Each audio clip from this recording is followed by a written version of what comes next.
월북 조작 의혹을 제기한 서해 피격 공무원 유족이 사건 당시 문재인 정부의 이른바 6시간 행적을 밝혀야 한다며 검찰에 대통령 기록물 압수수색을 요청했습니다.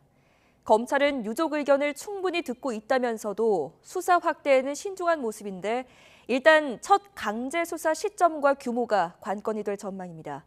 나혜인 기자입니다. 서해 피격 공무원 고 이대준 씨 유족이 또 한 번 검찰청을 찾았습니다. 사건 당시 대통령 기록물을 공개하라는 요청에 응하지 않은 더불어민주당을 은폐 공범으로 규정하며 검찰이 압수수색에 나서달라고 요청했습니다. 이대준이 북한 측에 발견된 후 사망한 게 6시간 동안 대한민국 정부와 문재인 전 대통령은 국민의 생명을 지키기 위하여 과연 무엇을 했는지를 파악하기 위한 또 당시 국가안보실 국가위기관리센터장이었던 강건작 육군 제6군단장이 청와대와 국방부 사이 의사결정 과정을 알고 있을 거라며 조사해야 한다고 주장했습니다. 어떤 자가 가만히 있으라 했습니까? 문재인 대통령이었습니까?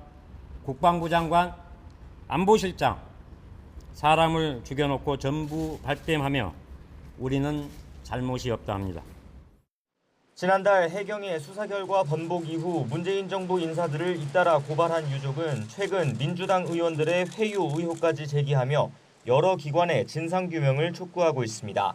검찰에도 그동안 정보공개 청구를 통해 입수한 해경 초동수사 자료와 국방부 회신 자료 등을 제출한 것으로 전해졌습니다.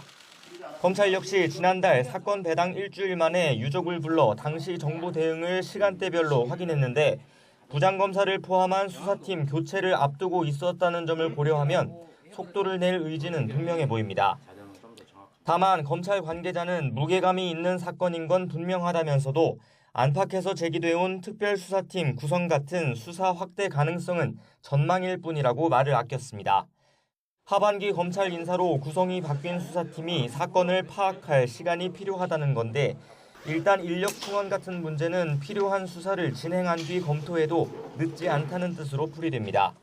실제 반부패 수사부나 공정거래조사부처럼 조직 개편과 인사를 거치며 규모가 줄어든 서울중앙지검 다른 부서와 달리 이번 사건을 맡은 공공수사 일부 규모는 줄지 않았습니다.